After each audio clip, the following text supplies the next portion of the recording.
Monsieur Hortefeux, bonjour, merci d'avoir accepté de participer à cette matinale. Moi, j'imagine que vous avez suivi avec passion Nicolas Sarkozy, dont vous êtes toujours très proche. Quel sentiment avez-vous éprouvé à la fin de son intervention, qui a été assez courte?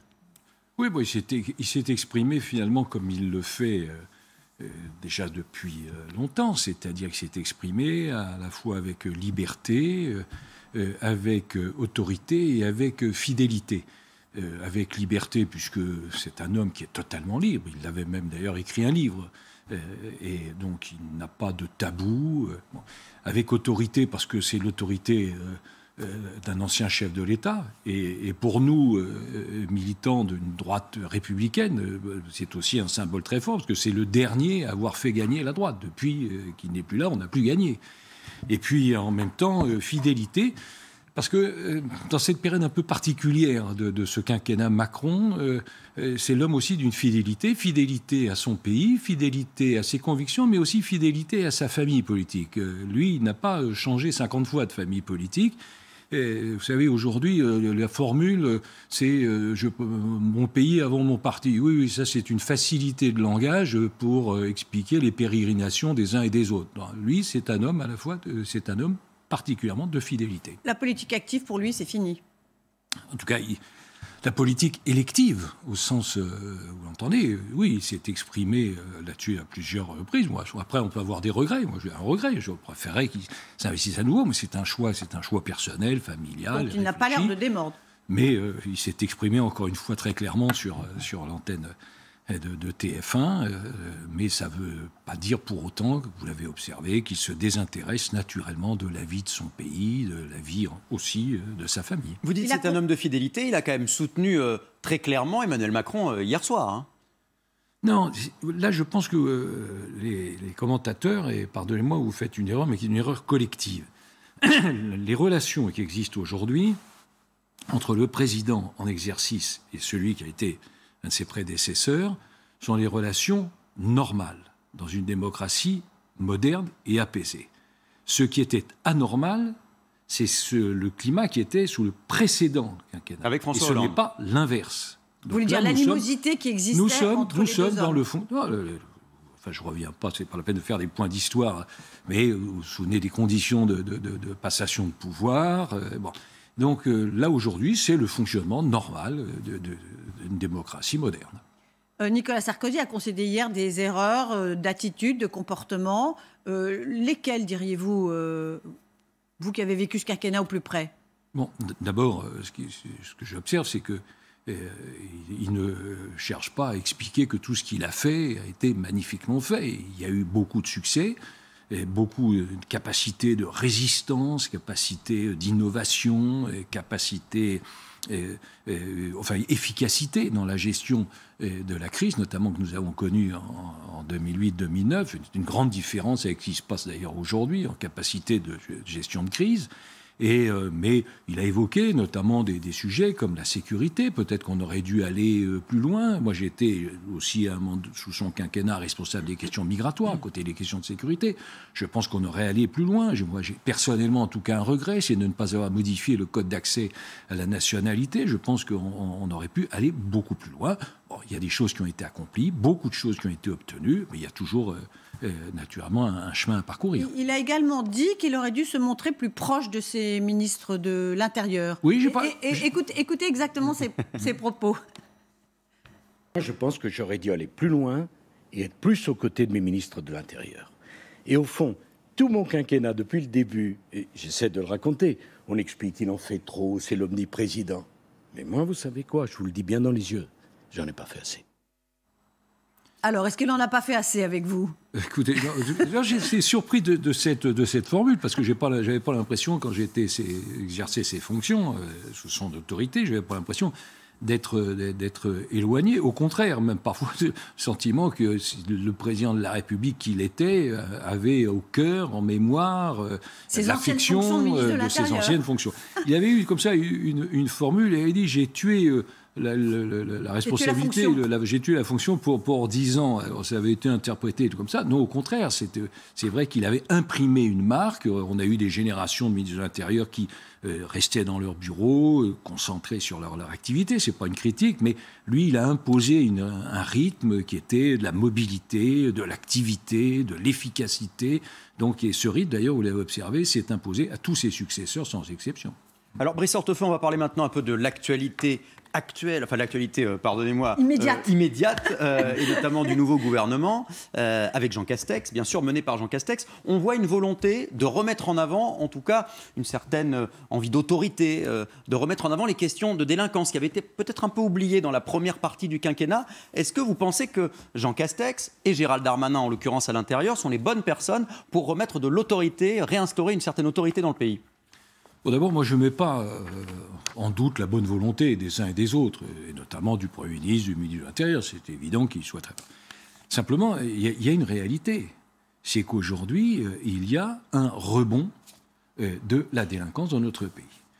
Vous évoquez la période dans laquelle nous exercions ces responsabilités. Il y avait une baisse régulière de la délinquance. Alors, les statistiques sont ce qu'elles sont, mais enfin, elles donnent des indications. Nous, il y avait une baisse. Il y avait 16% d'augmentation dans la période précédente, 2002-2012, 16% de baisse. Là, aujourd'hui, vous avez un rebond. Vous avez une augmentation de 8% des vols et des violences, c'est 21% en 3 ans, ce qui est quand même considérable. Vous avez une augmentation du nombre des homicides, c'est-à-dire des meurtres et des assassinats, une augmentation de 9%. Et vous avez un classement européen qui montre que notre place est quand même très étonnante. C'est que on a le taux d'homicide est supérieur d'1 tiers à l'Angleterre, de 2 tiers à l'Allemagne. Donc c'est quelque chose de violent. Donc il y a donc une difficulté, il y a un défi sécuritaire. Et je ne pense pas qu'il y ait... on parle beaucoup de zones de non-droit en matière de sécurité. Je pense qu'il y a la question du retrait de l'État. Ce n'est pas non-droit, c'est retrait de l'État. Et il faut donc revenir. Et aujourd'hui, c'est la mission qui est la leur parce que le bilan d'Emmanuel Macron sur la première période, sur ces 3 premières années, c'est un bilan d'échec en matière de sécurité et de questions migratoires. Est-ce qu'Emmanuel Macron a eu raison hier, lors de sa visite surprise dans les commissariats du 17e et du 18e, d'annoncer cette enveloppe pour ceux qui travaillent la nuit ? Est-ce que c'était un besoin ? Écoutez, si je vous disais qu'il a eu tort, c'est assez surprise. J'allais dire, est-ce que c'était un besoin auquel il n'a pas été répondu depuis très longtemps, y compris lorsque la droite est au pouvoir ? C'est vrai, mais enfin, je vous rappelle qu'il y a encore plus de 20 millions d'heures supplémentaires qui sont en stoc. Donc, enfin, un certain nombre ont été réglés. Arrêtez. C'est pour ça que je vous dis, il y avait 23 millions, voilà. Et je vous dis encore une vingtaine.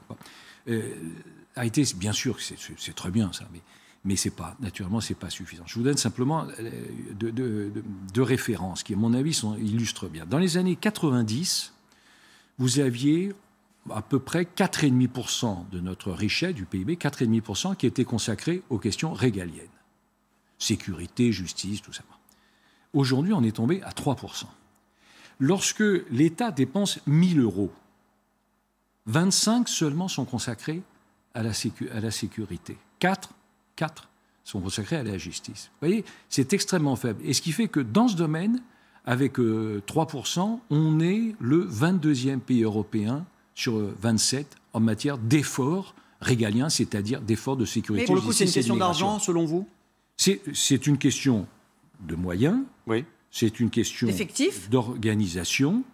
Et ça peut être le cas des questions effectives. Mais bien sûr que les effectifs, mais ce n'est pas quand le visite du Premier ministre qui va à Nice, qui annonce 60 policiers supplémentaires. Bon, très bien, mais enfin, c'est naturellement pas ça qui va régler le sujet. C'est aussi une manière, vous avez raison, de rappeler qu'il faut faire des efforts technologiques. Vous avez la cybercriminalité, il faut qu'il y ait la cybersécurité. C'est des investissements qui sont très importants.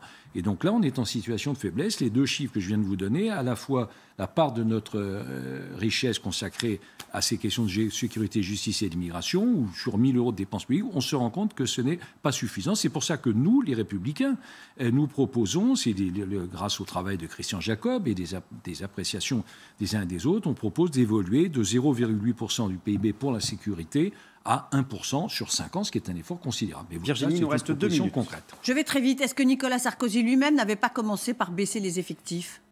Mais c'était une autre époque. Non mais attendez, on ne peut pas comparer, regarder aujourd'hui ce qui se passait avec les yeux d'hier, ou l'inverse plus exactement. Donc c'est très simple. À l'époque, il y avait une crise financière.